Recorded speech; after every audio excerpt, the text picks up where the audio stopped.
if we can remove the secrecy, then we can remove the curtain that corruption can hide behind.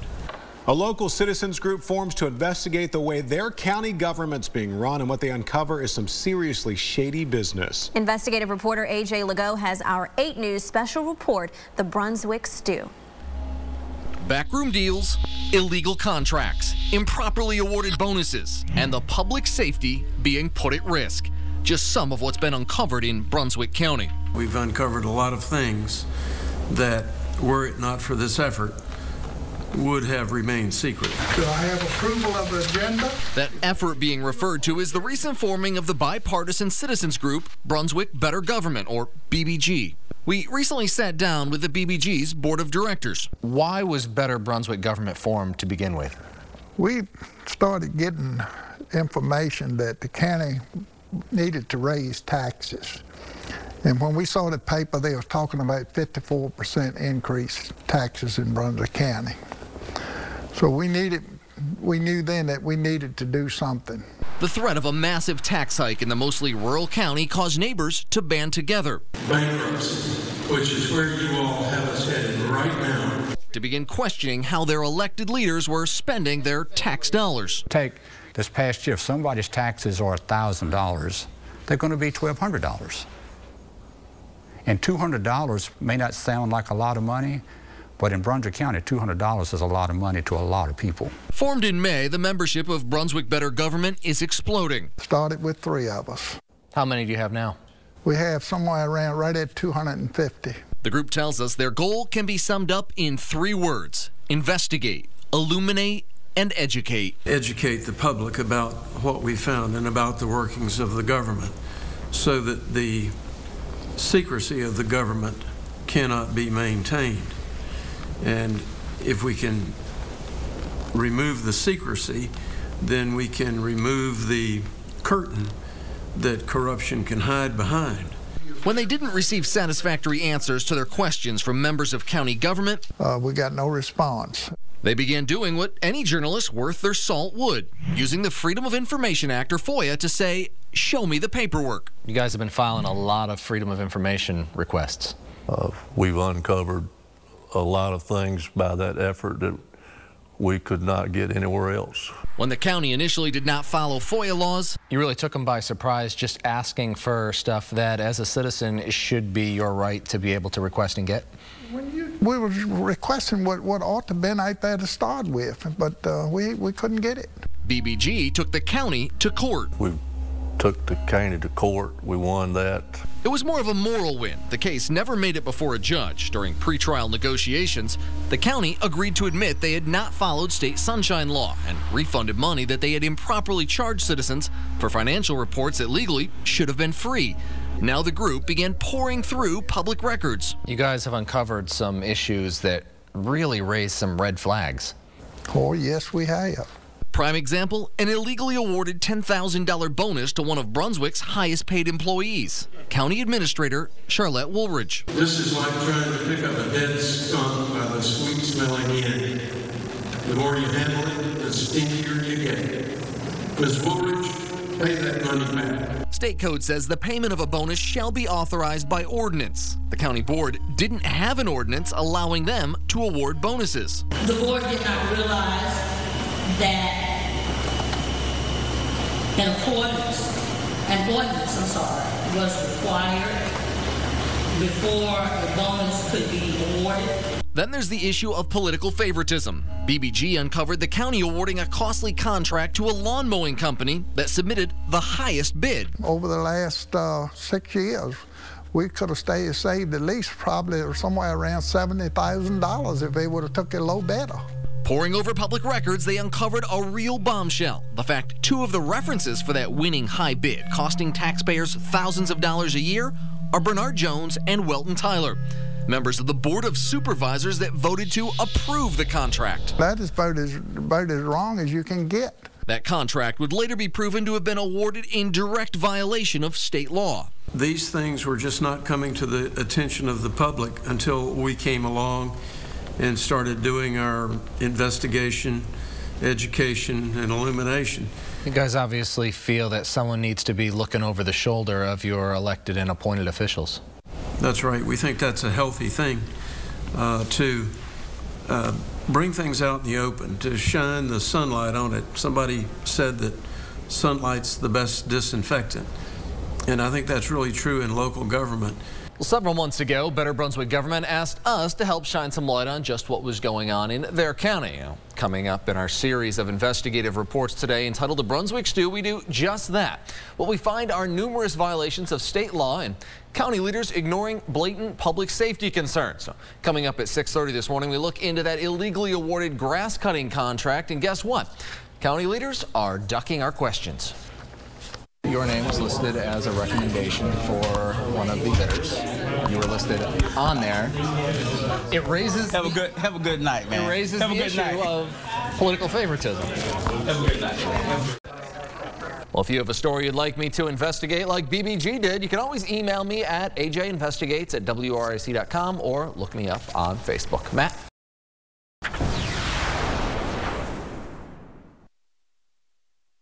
We ask a lot of questions and we get no answers. After allegations of political favoritism and wasting taxpayer money, a local citizens group is asking 8 News investigative reporter AJ Legault to look into how their county is doing business. In his continuing series, The Brunswick Stew, AJ uncovers a local government violating a number of state laws.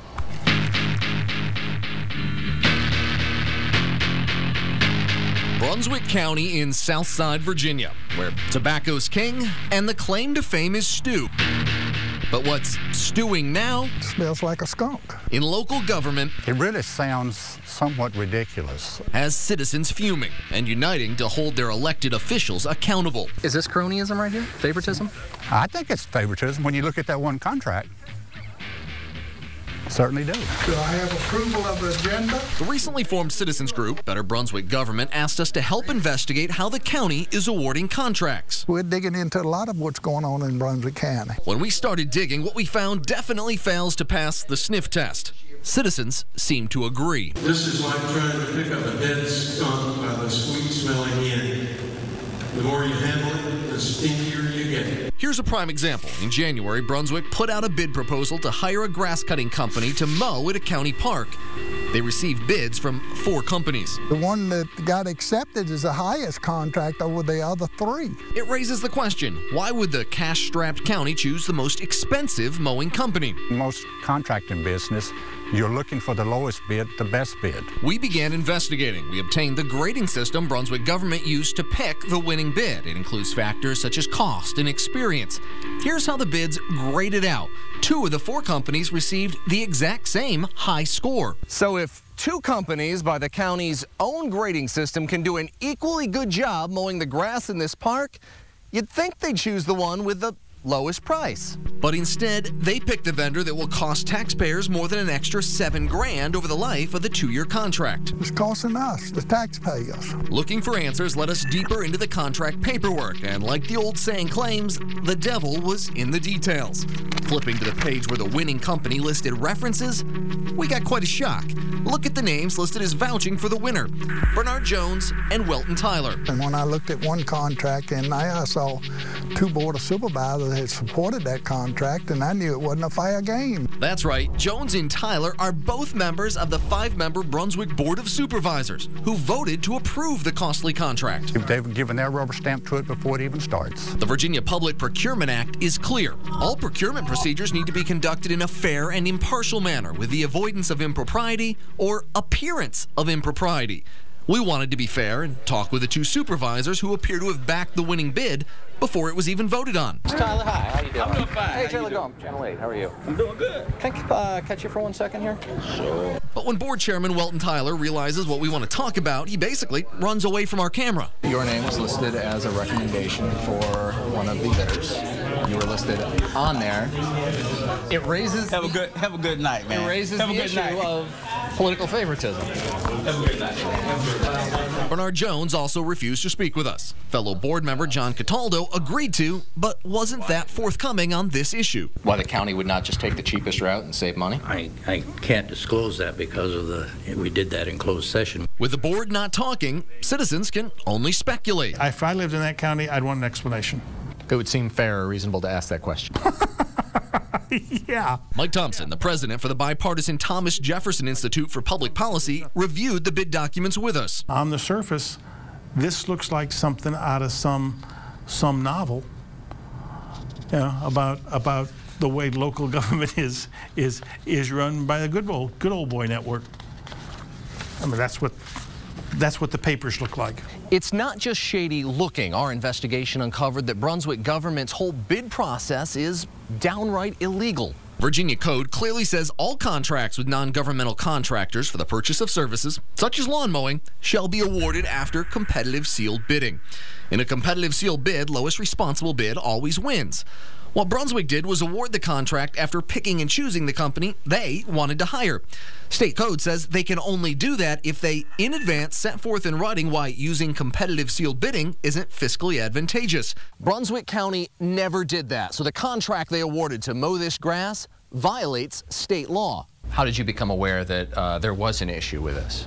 We became aware of it primarily from your email to me when you inquired about the declaration form.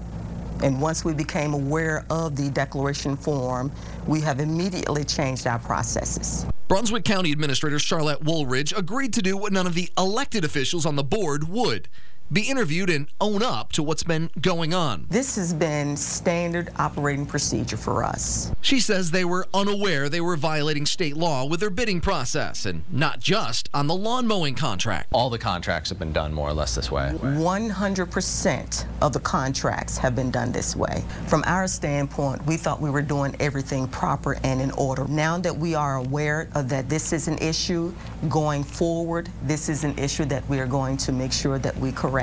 The citizens of Better Brunswick Government say they'll be watching to ensure just that. Sooner or later, they could see the wisdom of what we're trying to do. We're not trying to hurt them. It's not that thing. It's trying to help them. As to why the grass cutting contract was given to the highest bidder, the county administrator claims it was because the company has had that contract in the past and did a great job. But as we showed you, state law says when you're using taxpayer dollars for a job like lawn mowing, low bid always wins. Now, coming up at 5:30, we're going to take a look at the county administrator's own employment contract, and we find it's not worth the paper it's printed on, and citizens are hot about an illegally awarded $10,000 bonus. People, if it's not their money, they don't really care how they spend it sometimes. Well, if you've got a story you'd like me to investigate like BBG did, you can always email me at ajinvestigates@wric.com or message me on Facebook. Somebody said that sunlight's the best disinfectant, and I think that's really true in local government. A local citizens group asks 8 News investigative reporter AJ Legault to help shine some light on how their local government is being run. In his continuing investigation, the Brunswick Stew, AJ uncovers a contract belonging to a county administrator not worth the paper it's written on. She has a 6-figure job, a large office, and is arguably the most important woman in Brunswick County government. But County Administrator Charlotte Woolridge's employment contract is, in a word, worthless. Were you surprised when I showed it to you? And in essence, it could be voided because it may not have been done according to state law? My contract is an issue for the Board of Supervisors, and that is an issue that the Board of Supervisors will need to address. We began looking at Woolridge's contract in the wake of a scandal surrounding a $10,000 bonus she received, and then was required to pay back, and then was rewarded yet again. Here's how all that played out. When the county board renewed Woolridge's contract this past summer, she was given a $10,000 bonus, awarded for what supervisors say was her role in landing plans with Dominion to build this proposed power plant in Brunswick. But a number of citizens cried foul. Bankruptcy, which is where you all have us headed right now. Questioning at public board meetings why their highest paid employee was receiving a bonus when taxes are skyrocketing and the small rural county is struggling to balance the budget. People, if it's not their money, they don't really care how they spend it sometimes. Do I have approval of the agenda? A quickly growing citizens group calling itself Better Brunswick Government formed. Their goal, looking into how their county was doing business. They uncovered that the bonus was given illegally. This is like trying to pick up a dead skunk by the sweet-smelling end. The more you handle it, the stinkier you get. Ms. Woolridge, pay that money back. Here's the sticking point. State code says the payment of a bonus shall be authorized by ordinance. The county board didn't have an ordinance allowing them to award bonuses. Giving a bonus is not legal according to legal representation. It forced the board to, in essence, eat crow. The board did not realize that an ordinance was required before the bonus could be awarded. The county racked up nearly $2,700 in legal fees with a Richmond law firm, Sands Anderson, trying to figure a way out of the mess. In the end, Woolridge was forced to write this check to the county, paying back her bonus. The board then passed an ordinance allowing themselves to award bonuses, and Woolridge was reissued her bonus, much to the chagrin of upset county residents. It's not right to the citizens of Brunswick County. Brunswick County, the people have a hard time. It's not one of the richest counties in the state of Virginia. We were asked to investigate the bonus situation. As we looked at it, a number of other issues jumped out at us from the county administrator's contract. It's filled with sloppy errors. For example, under both the salary and retirement supplement sections, it lists the wrong year, 2011, not 2012. But when you flip to the last page, the errors really pile up. It says that one of the witnesses to the contract being signed is Tammy Newcomb, deputy clerk.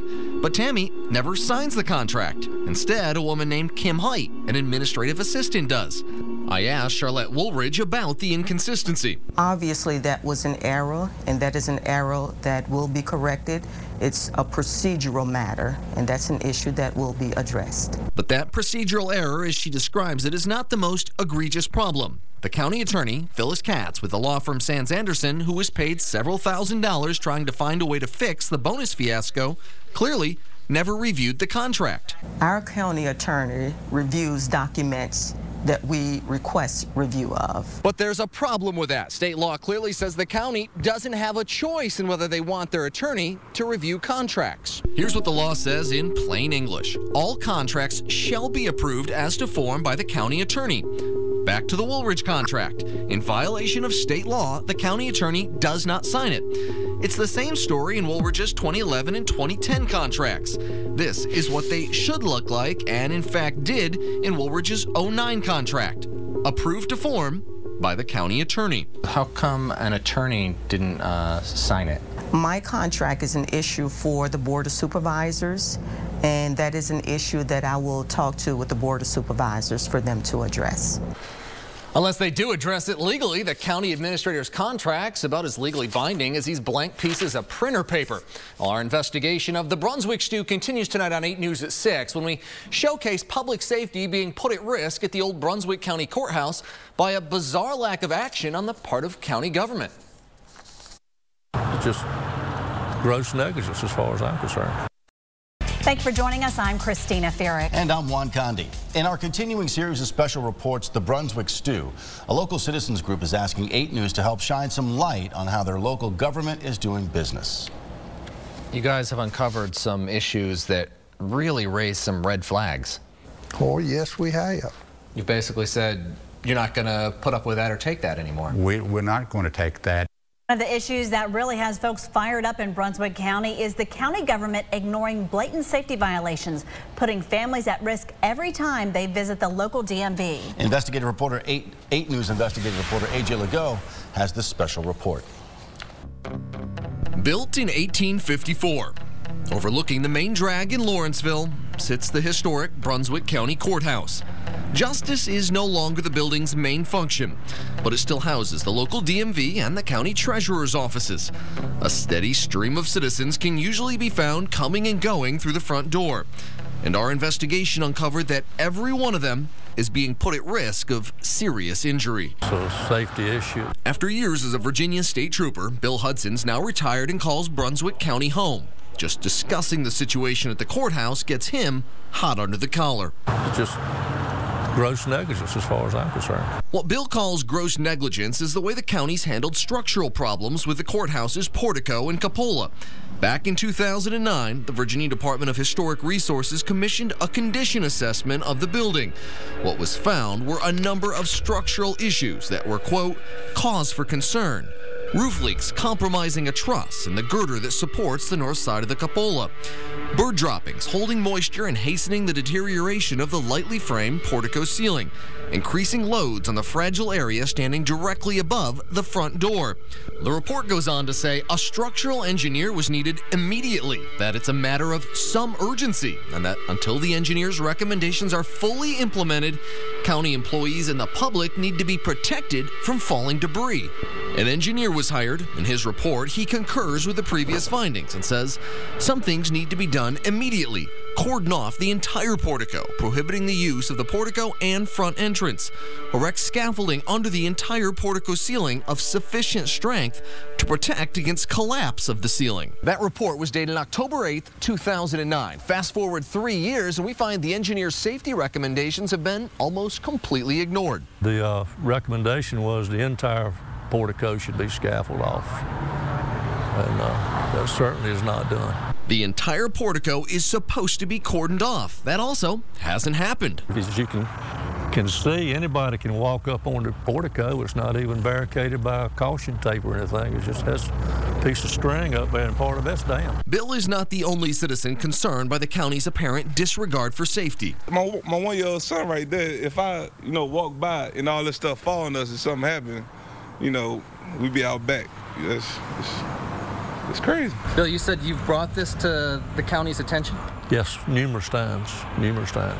What have they done about it? Nothing. Not a thing. So we took the issue to Brunswick's County Administrator, Charlotte Woolridge. How come some of the repairs of both William and Mary and then the private engineer that you hired said it needed to be addressed immediately haven't been done? From our perspective, it has been addressed. The scaffolding on the courthouse meets OSHA standards, so in our opinion, it has been addressed. No matter what question we asked Woolridge, we got the same baffling answer. Listen to the exchange. The engineer's report says that the entire area under the portico needs to be cordoned off. It isn't right now. Why is that? From our perspective, we are in compliance with the report. It meets all of OSHA standards. Should people be up there on that area under the portico that's not protected by scaffolding? The entire area is protected, and OSHA indicated that we are in compliance. Do you believe county employees or the public are in any way being put at risk with the situation at the old courthouse as it stands right now? Absolutely not. Again, we are in compliance with OSHA standards. The answers are baffling for a number of reasons. OSHA, a federal agency, doesn't even operate in the Commonwealth. Look, you go to OSHA's website, put in Virginia, and it says you've chosen a state which operates its own occupational safety and health program. In Virginia, all issues regarding workplace safety are handled by the Virginia Department of Labor and Industry. And we found through Freedom of Information requests that Brunswick County has no record whatsoever that they're in compliance with OSHA or any other state or federal agency's safety standards. Eventually, Charlotte Woolridge told us someone in her office had a phone conversation with OSHA, but they don't have the name or number of the person they spoke with. What's OSHA had to say about that situation then? Okay. OSHA said that this is protective scaffolding. This is not scaffolding that you would typically use on construction site. And because it's protection scaffolding, we are in compliance with their laws and regulations. The only documentation Brunswick has to back up their assertion is this letter from a scaffolding salesman. He tells the county that what they've set up is not by OSHA's definition a scaffold because it's not being used to support employees or materials, and therefore is not subject to inspection requirements. But think about that for a second. The county is claiming that because no one is climbing on this scaffolding, it therefore is not scaffolding by OSHA standards. See, they have signs that say not for use. They're taking that to mean it's safe. But they're missing the point entirely. The issue is not whether all this scaffolding is safe. The issue is whether the scaffolding is adequate to protect folks from being hurt should the ceiling up above it collapse. That's a very real possibility according to the engineer's report, which once again says scaffolding needs to be put up under the entire portico to protect against collapse. So when it comes to the safety of people using this courthouse, it seems Brunswick County government is asleep on the job. I don't think they're doing their job. On top of all the safety issues, some citizens are pointing out a lack of fiscal responsibility. Brunswick County spent about $14,000 over the last 3 years renting what scaffolding they do have at the courthouse. Now, it could have just been purchased for a fraction of that cost. Plans are in the works to completely remodel the historic courthouse, a multi-million-dollar project, but those plans may take several more years to complete. In the meantime, you may want to move quickly when you're entering and leaving the courthouse.